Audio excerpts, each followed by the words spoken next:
4 straight wins have turned this defense into a brick wall. But the cornerback room just got thrown into the fire, and the phone started buzzing before dawn. And I'm bringing you what matters, without fluff. Like we talk ball in the parking lot after a cold weather win.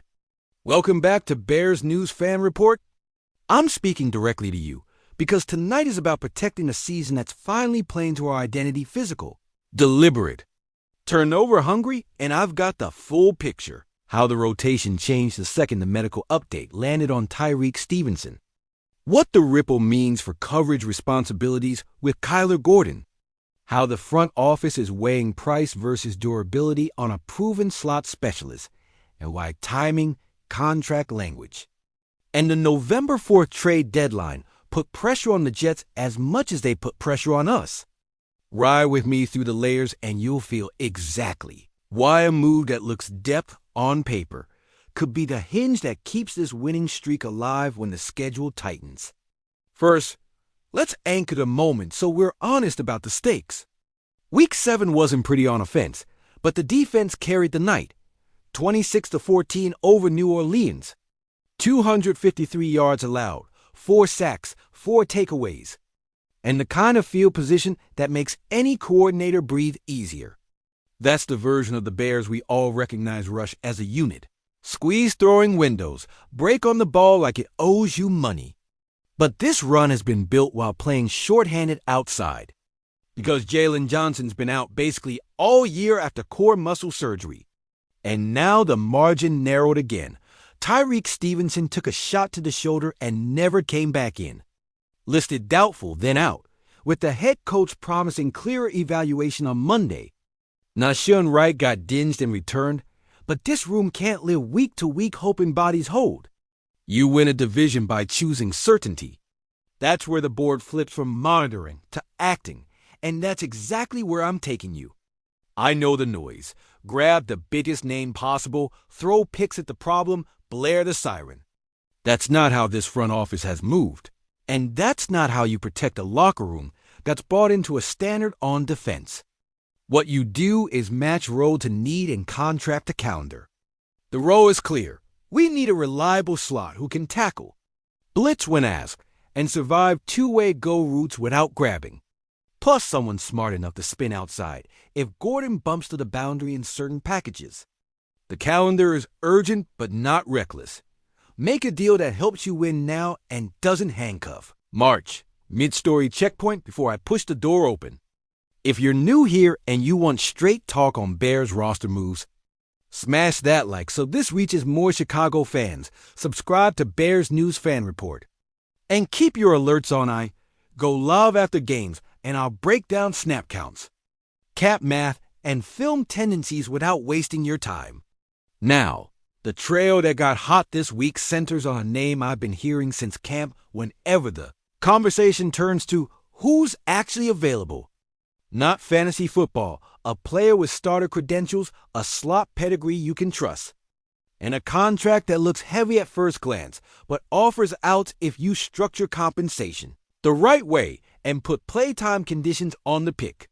Before I name him, understand the fit through the lens of what we already do well. This defense is feasting because the rush and the back end are finally singing the same song.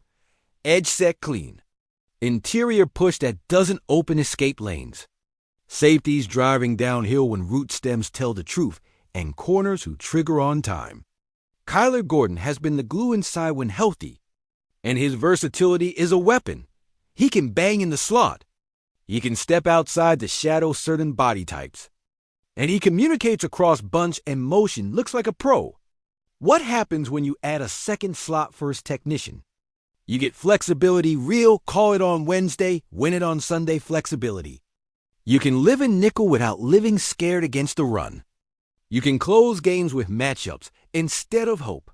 You can let your pass rushers hunt because the first window isn't open by default. That's the football case.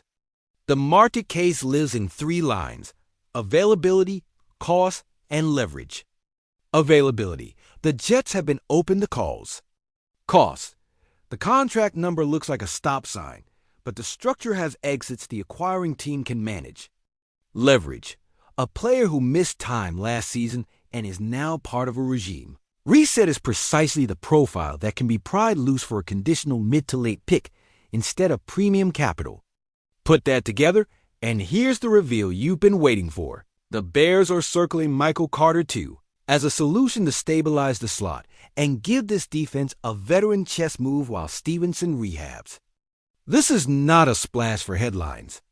It's a football operation move that fits our identity and timeline. Carter II's tape tells a simple story when he's right. He mirrors like a point guard, closes space without panic, finishes tackles, and carries option routes with patient feet. He's been primarily a slot in the league, and that's not a limitation. It's a specialization this roster can exploit. Slide him into nickel. Let Gordon flex based on opponent and health, and you just turn a patch into a plan. Let me fold in the contract in plain English, because it matters more than the name on the back of the jersey. The Jets gave him a 3-year deal through 2027 in the $30 million neighborhood, and that number scares fans until you read the fine print. There are built-in moments where guarantees roll or don't, and if you trade for him before those dates, you control whether year 3 bites you or not. The right way to protect Chicago is to tie the draft pick to availability games active. Snap thresholds, so if his health doesn't cooperate, your cost scales down. And if New York wants to move him, they can help the math by eating a slice this year to unlock value on the return. It's the same cap logic smart teams use every October.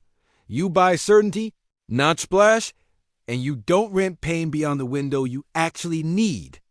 There's also performance context that I want to be fair about. Last season was rough on him physically, concussion issues, up and down stretches. But go back one more year and you remember why analysts had him flirting with top 10 slot grades. That doesn't vanish. It pauses. In Chicago, surrounded by a pass rush playing on schedule and a safety room that triggers on time. The job description simplifies to what he does best. Win the first 2 steps inside, cackle through contact, and communicate motion so we don't pass off grass. You pair that with coaching that's actually aligned, no tug-of-war between scheme and personnel, and you can stabilize the entire middle of the field in a week. Now, how does this change the rotation the second he lands? I'm keeping Gordon as my matchup wild card and letting Carter II own the slot on base nickel downs. When offenses try to isolate with rubs and pivots, we pass it like veterans, top shoulder through traffic, feet still, flags stay pocketed. On third and medium, if the opponent's best is a jitterbug in the slot, Carter II takes it. If their best is a power forward outside, Gordon bumps out and we roll the safety. If we're in 2-minute, I want both on the field, and I want them communicating sight adjustments with linebackers like it's a walkthrough.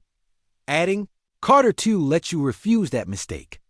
Tyreek can come back when he can strike with 2 hands again, not when the depth chart begs. And when he's healthy, you suddenly have real competition for snaps iron sharpening iron in a room that's had to ride the roller coaster. That's how adult teams do October. Culture matters too, and I won't treat it like a footnote. This defense has an edge to it right now, serious, connected, no celebrating before the whistle football, and any addition has to fit that tone. Carter II is not a selfie guy. He's a get lined up and go guy, and slot corners live in the mud by definition. You win in December with people who like the mud. Slot is where missed tackles become first downs and quiet technicians are worth their weight in playoff tiebreakers.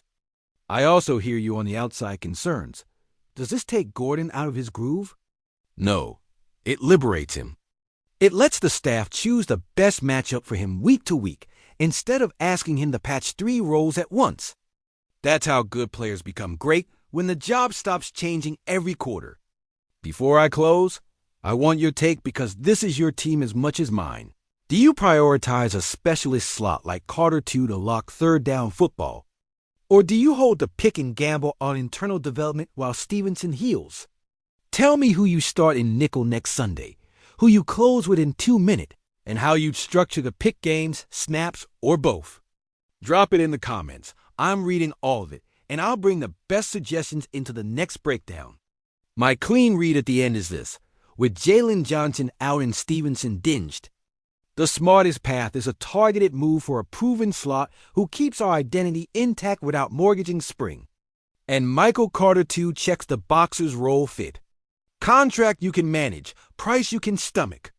And the mentality to walk into a hot locker room and add, not subtract.